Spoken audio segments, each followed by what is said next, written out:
স্বদেশ, এরা আমাদের জমি তিলে তিলে মানে জোগাড় করা, আমাদের কষ্ট অর্জিত টাকা, তিলে তিলে টাকা জোগাড় করা। এই চাইতে আমাদের কেউ 1 কাঠা, কেউ 1.5 কাঠা, কেউ 2 কাঠা জমি রাখছে, এগুলো সব স্বদেশ।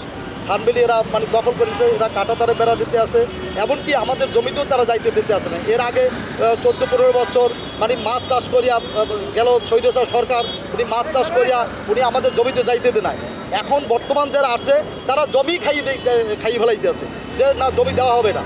এর আগে মাছ চাষ করছে 15 বছর, আর এখন বর্তমান যে কায়ুম সরকার বা সানবেলির মালিক, উনি জমি সহ খাইতে আছে। এখন আমাদের জমিতে যাইতে দিতে আসে না, আমাদের মারতে আছে। এমনকি আজকে শুক্রবার দিন আমরা সাতলপুর মসজিদে নামাজ পড়তে যাইতেছি, আমাদের নামাজের ভিতরে নামাজও পড়তেছে না, খুতবা চলাকালীন অবস্থায় আমাদের মারধর করতে আছে, এবং নামাজের পরে আমাদের মারধর করতে আছে। এবং আমরা ব্রিজ উপরে দাঁড়াইছি, আমাদের মারধর করিয়া আমাদের মুক্তিযোদ্ধা ওনারাও মারছে, বুঝছেন, মুক্তিযোদ্ধা একজন মুরব্বী ওনারে মারছে। আমরা যে কোনো লোক সবাইকে আমরা যে কোনো সময় মারার চেষ্টা করে, এবং আমাদের মানে প্রাণ নাশের হুমকি করে, রক্ত বন্য হয়ে যাবে, আমাদের জবাই করবে। সাঁতারকুল ঢুকলে আমাদের ওদিকে সাঁতারকুল গেলে তালতলা গেলে আমাদের জবাই করা হবে। তার লোকেরা, স্বদেশী লোকেরা এইভাবে আমাদের ফেরত দিতে আসে। কষ্টের জায়গা, হ্যাঁ, আমরা দিতে চাই না, আমাদের এইটাই বড় দাবি।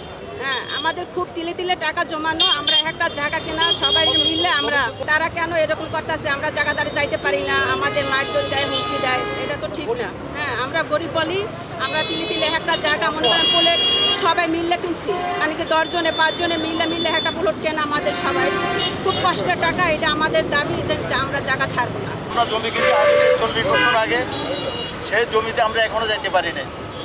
আমরা বহু চেষ্টা করেছি, ওইখানে মনে করেন কাইয়ুম আরও আছে একজন স্বর্ণসুরা মানিক, ওরা স্বদেশের নাম দিয়ে এখানে সাইনবোর্ড দিছে, কেন ঢুকতে দেয় না।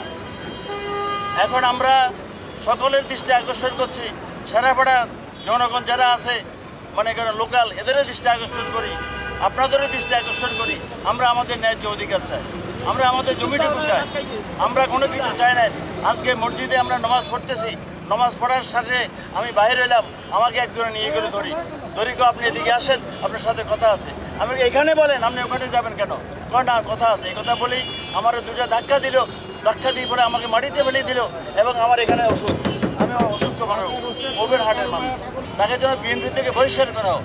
এই সন্ত্রাসবাস, এই ভূমিদস্যুকে রাখা দরকার নেই। বিএনপির যথেষ্ট জনসমর্থন আছে, আল্লাহ পাক এদেরকে যদি ক্ষমতা নেয়, আমরা দোয়া করি তারা ক্ষমতা যাক, কিন্তু এদের লোকদেরকে নিয়ে ক্ষমতা নিয়ে আমাদেরকে কষ্ট দিয়ে না। আমরা কষ্ট চাই না, আমরা শান্তি চাই। আমরা 71 সনে আমরা যুদ্ধ করেছি, আমরা 24-এ মনে করেন 5 আগস্ট বিপ্লব হয়েছে, ফেসিবাদের দেশ থেকে চলে গেছিল, আর এক ফেসিবাদের জন্ম হয়েছে। এখন আমরা মনে করেন আপনাদের কাছে, ওটা মিডিয়ার কাছে, আমাদের কাছে অনুরোধ থাকবে, আপনারা একটু লেখেন, আপনারা একটু মানে ছড়ান, আমাদেরকে একটু পাশে দাঁড়ান, আমাদের একটু সাহায্য করেন। এই ভূমিহীনদের, আমরা যারা ভূমি মালিক, এদের পক্ষে থাকে। আল্লাহ পাকে আপনাকে অনেকে দিব, টাকা পয়সার প্রতি টাকা পয়সা কবরে নেবেন। আপনাদের এখানে ভুক্তভোগী পরিবার কতজন? আমরা 500 জন আছে, 500 জন, 500 জনের ভিতরে 5000 লোক আছে, কিন্তু সবাই মালিক আছেন কতজন? জমি মালিক আছে 500 জনের উপরে, 1000 একক জমি আছে, 1000 একক।